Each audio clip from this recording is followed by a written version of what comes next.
In our time, we have known a technology which has the power to bring us together and tear us apart. But things weren't always so complicated. So what happened?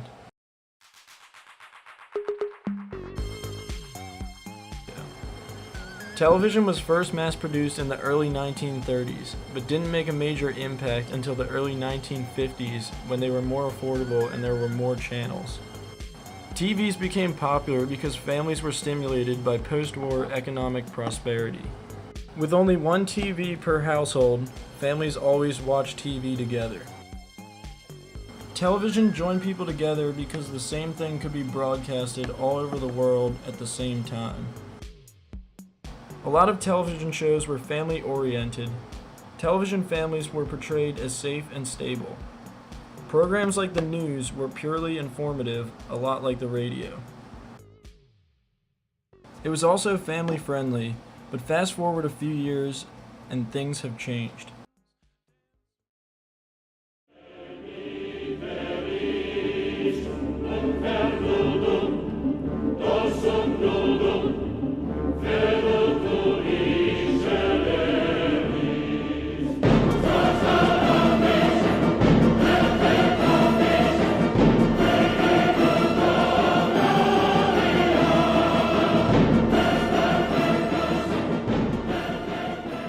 Tonight at 10 o'clock, a new study says watching too much TV could be hazardous to your health. The average American watches an average of 5 hours a day of television, and that's nearly 20 hours a week. Probably eat a little more when we're watching TV, probably not the right thing. Kind of like alcohol, it quells loneliness a little bit.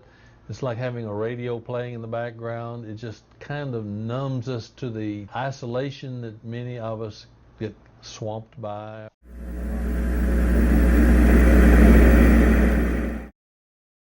Now, families aren't spending time watching TV together, but instead watching TV apart because we can now afford to have multiple TVs.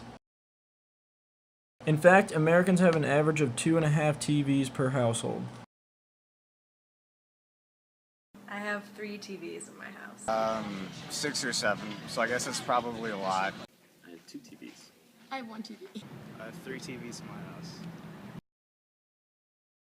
The increase in the number of TVs leads to a lot of solo viewing. This makes people feel isolated, which can then lead to feelings of depression.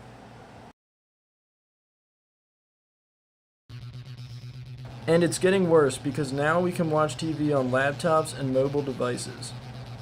So we're watching alone and just watching more.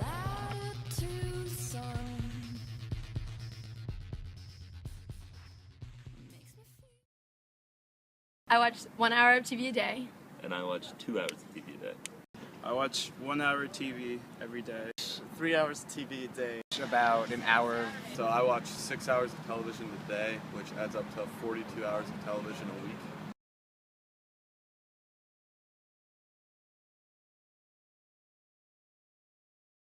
I like some comedy, like Family Guy, Futurama. Oprah. Sports and Comedy Central. Cooking shows, the Food Network. It's great that the modern TV affords us with so many options, but this can be problematic. With so many channels, there's competition for ratings, and this leads to sensationalism. This is what the news can now look like.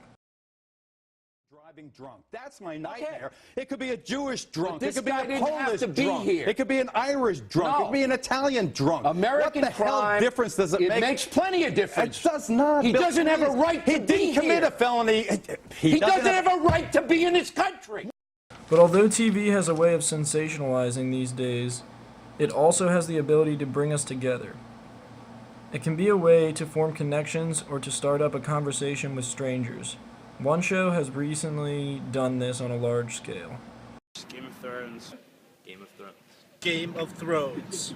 Game of Thrones. Game of Thrones.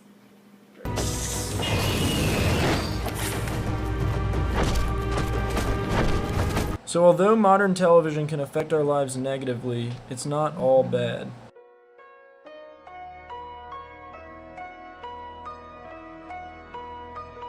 Television is powerful. It can motivate people to join a good cause.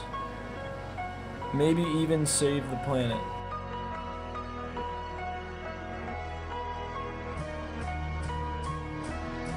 It can open our minds to other cultures that many don't have the luxury to physically see in their lifetimes.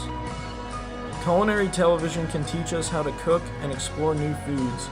It can inspire us to cook healthy and fight the stereotype that TV makes us eat unhealthy foods. Television can provide us with comic relief after a long, stressful day.